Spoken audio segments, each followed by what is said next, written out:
Hello YouTube, B3 here, back with another kicking action figure review. Today's review is over the brand new Power Rangers Dino Charge figures. It's the Power Rangers, Dino Charge action hero line. And this is Wave 1. I'm just going to do Wave 1 in one big review since most of the figures are mostly the same.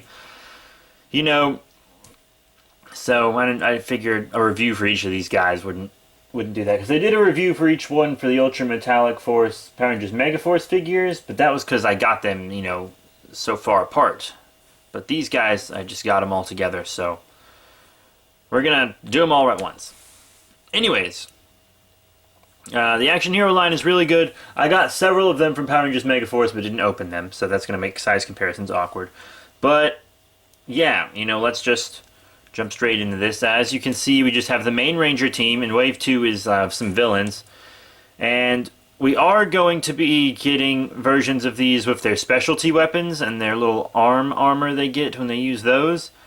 I haven't watched the show yet. I plan on watching the Sentai very soon, though, as soon as I can get a good enough internet connection to watch it. And etc. But, yeah. Very, very neat little figures. I really like it. But these don't come with special weapons. As you can see, they all just come with their basic gun and sword, which are this kind of mucus green color, which kind of works for the sword because that's really the color the blade is. But they were obviously cast in the same mold and they just cut apart from each other.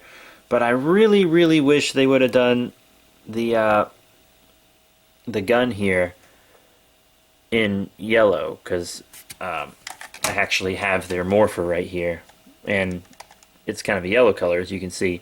So that doesn't really match up too well, but what you gonna do? They're just cheap little figures. But yeah, as you can see, the mold for all the males is basically the same. It's mostly the older mold, well, not older mold, the newer mold, I guess, that was released towards the end of the Action Hero line for Super Mega Force, since that's when they started in this scale.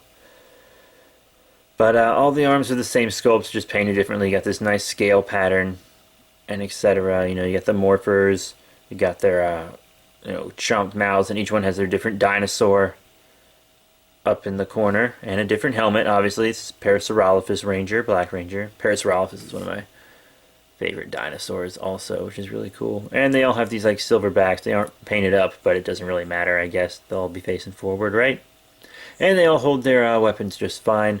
The gun actually pegs into the belt right here, so you can have that on their belt if you don't want them holding it. But they can, in fact, hold all their weapons just fine, which is really cool.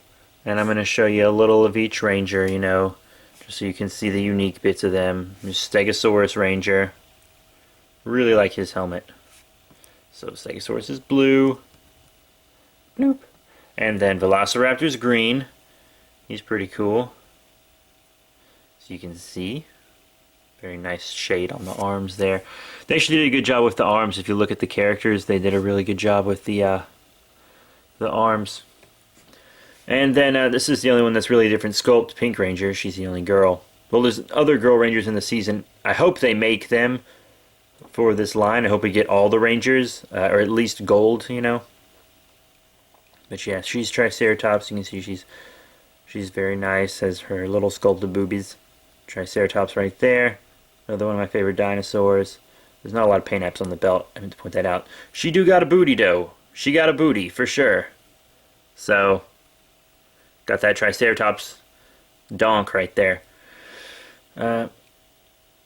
But since I have her in hand right now, actually I think she has some of the better arm paint, but while I have her in hand right now, I'm going to do articulation for the female mold, which is, head side to side, arms up and down, forward and back, elbow bend, rotation on the glove. This part actually articulates, which I didn't expect when I bought them, so it doesn't hinder. You can go all the way up and everything. Problem with the female sculpt is you got this skirt, which is really hindering, so you can't really do any dynamic poses with her, but knee bends and boot swivels on the female mold, just so you know. And then, of course, our big guy, Red Ranger, head honcho, T-Rex, obviously. What else would he be? T-Rex right there. And you got the arms, articulation, all the same on the upper body as him and Pink Ranger, so you don't have to worry about all that. But lower body, you know, much more movement because you can do the legs in and out and forward and back, but he still has the same knee bend and boot swivel that Pink Ranger does. So that is that. But yeah, all in all, neat little figures. So I guess now we're going to get into some pretty decent size comparisons. Now here's Wave 1 with some more recent Power Rangers figures. Here on the left we have the Power Rangers Super Mega Force Dino Thunder Red Ranger Action Hero. And here on the right, sorry, I almost said left. Here on the right we have the Super Mega Force Silver Ranger from their armored line. Both very cool figs. I got Dino Thunder because that's my favorite season. And his mold is a little different than these guys. It's a little bulkier. So I actually checked size comparisons on my in-package figures earlier so I wouldn't be totally speculating. These figures do scale up well with the Dino Charge, but they are a tiny bit shorter, but not enough for it to matter, just like regular human height deviances. No big deal, just a slightly different mold. It's not a problem at all. So if you have an open Dino Thunder Red, he will go great with these, as will the Mighty Morphin Red. If I can ever get my hands on a Mighty Morphin Red for cheap, I'll get him. I wasn't going to originally, but if I do, I'll get him and then I'll open him in Dino Thunder Red. Maybe just so they can go with my Dino Charge. But I also have white Mighty Morphin and green Mighty Morphin in package, so there's that. But yeah, they all scale up well together, except for this Gokai Silver Mega Force Ranger over here. Obviously way too big. So this armored line isn't going to do well. And we already have a Red Ranger in this line for Dino Charge. Hopefully we'll get gold. That'll be very good. But we're obviously not going to get the whole team.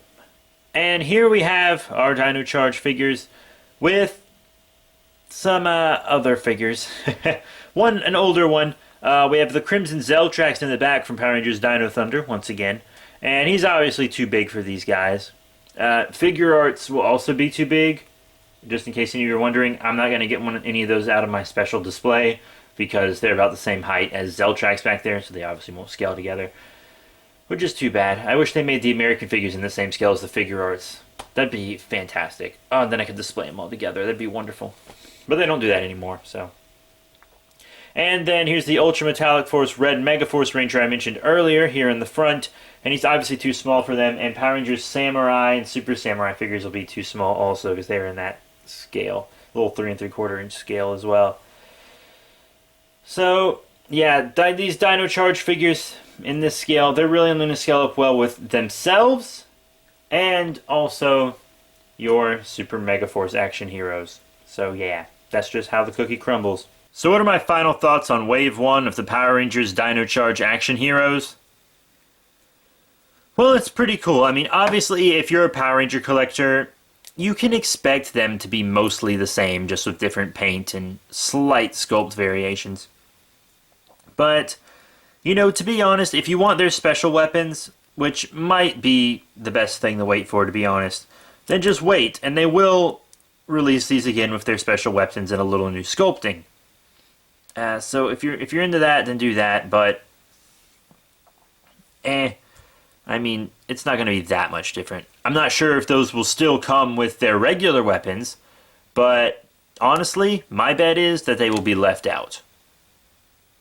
Honestly, I mean, I like Bandai America, but I feel like they are going to be left out, maybe. But, you know, as you can see, posing isn't too big of an issue. I mean, there's no, like, ankle pivot or anything, so you can't get too dynamic. And Pink has that waist issue. She can't really move her legs around much. But, all in all, these are fun little figures. Now, they aren't adult collectible figures. You have to keep in mind that these are primarily for children. So they're not going to have, like, amazing paint apps, and they won't be super articulated, and, you know, they're not figure arts. They're just little toys for kids. But if you want to get the whole team for cheap, this is what you're going for. I mean, at most, each one of these will cost you like $10 with tax. They're like 8 something at the store, so I got all mine at Target, by the way. Every single one, because Target is the only place that's stocking them. For me, it's the only place I can find them right now. Everywhere else doesn't carry Power Ranger stuff at all, because they took down the Super Mega Force but haven't put their Dino Charge up yet. But, yeah, my rating, honestly, I'm going to give this 4 out of 5 stars. Now, if these were adult collectible figures, they wouldn't be getting that high of a rating. Because I'd be like, no, they didn't try. But these are for kids, right? They're fun. They're fun little figures. Kids will love playing with them. And, you know, if you just leave your stuff on display, then they're fine too. I'm probably mostly going to leave these guys on display because my figure arts are normally what I do my special posing with, but one of the figure arts for this team are exclusives, so I can't get them. But yeah, if I had to rate them individually and not as a wave as a whole, individually the guys would be 4 out of 5 stars and Pink would be 3. Now normally Pink Ranger is one of my favorite Rangers on Power Ranger teams, but figure-wise, she is lacking leg movement. If they would have put some slits in the side of her skirt and made it a softer material so that she could move around more, you know, I'd change my mind, but that's not the case, so. But yeah, as a wave, 4 out of 5 stars. So yeah, that's it, you guys. Just remember to rate, comment, subscribe. Check out all the cool links in the description below. You got Facebook, Twitter, and all that jazz. And you can check out our other pages too. You can see these guys in a collection update, along with several other figures on our B3 Reductions channel, which is our like vlog channel, and we're trying to make that kind of a main channel thing where we put all our information. We got lots of comedy and stuff over there, and then there's the Slender Happening, which is, of course, our horror drama suspense series, which you can check out also in the link in the description below. And Super Friends Benefits. We're starting to do stuff on that channel again. We took a big hiatus on that channel, but now we're starting to make a lot of board game videos, and we might even play Power Ranger cards on there. So if you're into the Power Ranger action card game, go subscribe to that. We'll probably be posting videos for that at some point. I know the game's canceled now, but we still play it. And also games like King of Tokyo and King of New York, which are kaiju games, so keep that in mind. Monster Apocalypse maybe also at some point once we relearn how to play that. But yeah, you know, enough self-promotion. 4 out of 5 stars. Thank you all so much for your support, and I'll see you all later.